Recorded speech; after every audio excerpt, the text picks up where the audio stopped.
Grant Robertson. To that member, Mr Speaker, I wonder why the government just doesn't fold all of local government up and get Paula Rebstock to run it. Because that's basically the government's approach to everything at the moment. Let's just corporatise the whole thing, have a board and have Paula Rebstock run the whole thing.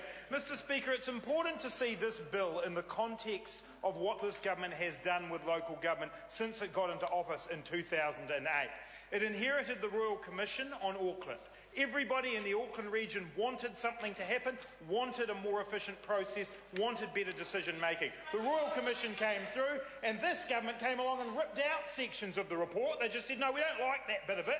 We don't like that layer of governance, so we're going to take that out. We don't like the idea that social issues might be dealt with, so we're going to take that out as well. That was the first step when it came to local government from this party opposite. And then they moved on to Environment Canterbury. And the then Minister responsible for these things said that we weren't going to have an election, we'll just cancel that because the Minister was worried about the outcome. That was the quote. It was in the Timaru Herald. I remember it well. The Minister's nodding. He was worried, the former Minister's nodding. He was worried about the outcome. Well, I'll tell you what, Mr Speaker, I was quite worried about the outcome of the 2008 general election, but we didn't cancel it. We didn't say, no, we're not going to have it because we were worried about the outcome. But that's what this government did when it came to Environment Canterbury. It said to good people like Eugenie Sage, I'm sorry, that's it, you're out. We're not going to do this because we're worried about the outcome. Well, there's the small matter, Mr Speaker, of democracy. A tiny matter that this government doesn't seem at all interested in protecting. Certainly not at a local level, Mr Speaker, because now we come, having tried to disembowel the Royal Commission report, to taking out Environment Canterbury, we now come to doing it to everybody. Satisfied as they are with what they've done in Auckland and Canterbury, the government has come along and said it's time to get rid of democracy at a local level right across New Zealand. And I want to focus in, Mr Speaker, on the most insidious part of this bill, and that is the fact that the rights of local residents to have a say on the organisation of the governance in their area is taken away. The automatic right to a referendum is gone under this bill. Gone. That is an attack on democracy, Mr Speaker. That is saying to local residents, you do not automatically have a right to have a say about how you're governed at a local level. That is wrong, Mr Speaker. Local people deserve a say in local decisions. And what we now have is a process by which, yes, a poll, a referendum can be requested. It has to be requested by 10% of the voters in an area, and to get those 10%, the people who are trying to organise a petition have 40 working days, Mr Speaker. 40 working days from when a proposal is approved by the Local Government Commission.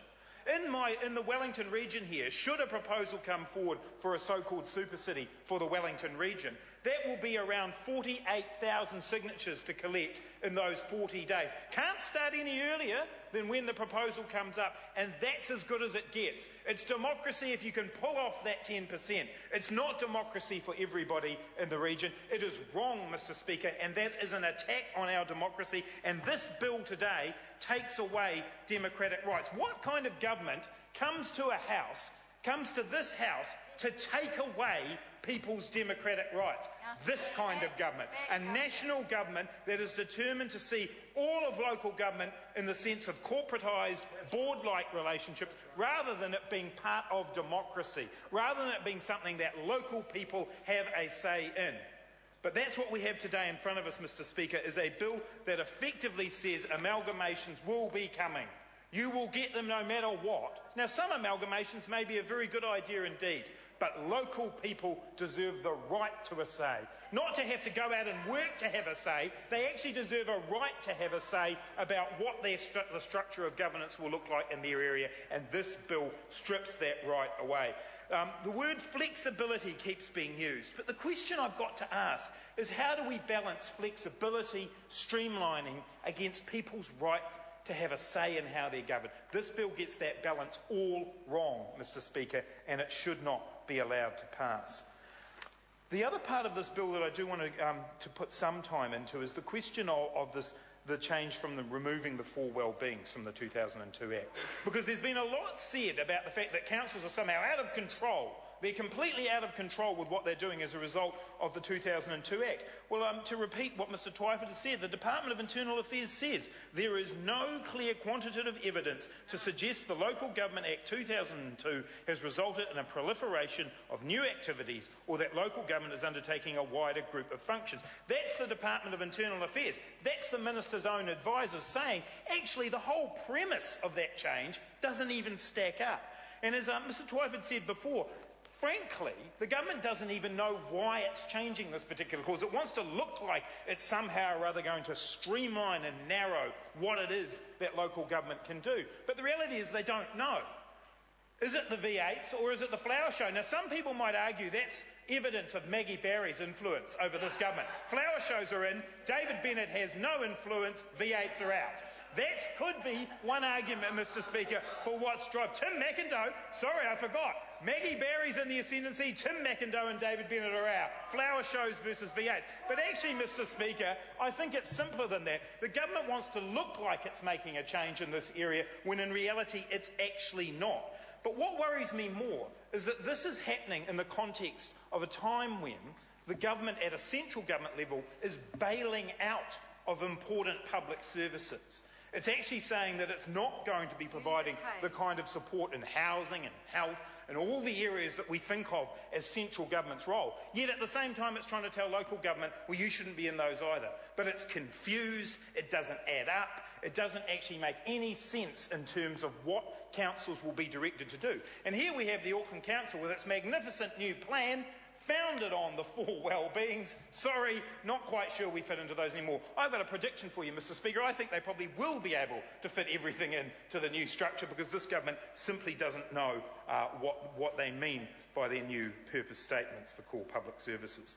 Mr Speaker, the other point is, the other premise on which this bill flounders is the fact that the questions around debt and around the state of councils have not been accurately portrayed by this government. Once again, Local Government New Zealand's figures show that the average of all councils' expenditure on interest repayments as a percentage of operating income in 2010 was 4.53%. Now, it's gone up, Mr Speaker. It's gone up from 4.19%. Not actually that big an increase, a small increase on average. The former minister can pick out examples if he likes, but the truth is that the figures have been beaten up. The figures have been beaten up to try and make the case, and it doesn't make the case. The Auditor General said that debt levels were well within prudent financial standards. That's what the Auditor General said about local government. Of course, ratepayers want to see good, efficient public services provided by their councils. Of course they want to make sure, and there will be things we can do, but premising widespread amalgamations forced on local people, premising this whole bill on stats that don't add up isn't good enough, Mr Speaker. The government needs to be able to come through with proper proposals, consulted with the sector, that actually will improve the way local government works. There are bits and pieces of it in this bill, but the reality is that the fundamental changes that are being proposed here are anti-democratic and are based on things that actually don't add up. But in the end, Mr Speaker, I want to finish with saying, where is all this ending up? And where all this is ending up is what the government would like to force local government into doing, and that is asset sales. It's quite clear that's the agenda. In fact, I don't need to say it. John Key and David Carter have said it in the context of Christchurch. They want local government to shed assets. They want to take the harebrained scheme that this government is trying to put in place, and it's in the absence of any kind of real plan for economic growth, to sell assets. They want to transfer that on to local government. Well, Mr Speaker, that is wrong. It's wrong in principle, but it's also wrong in practice of taking away the rights from local government to make decisions, taking away the rights from local people. So, Mr Speaker, we are opposing this bill because while there may be some good streamlining of local government that could take place, and there may well be good amalgamations out there that could happen, they should not be brought about by taking away democratic rights from people, by taking away the rights of individual citizens to decide how they are governed. This bill is wrong, Mr Speaker, and the Labour Party opposes it. Call Eugenie Sage. Tēnā koe, Mr Speaker.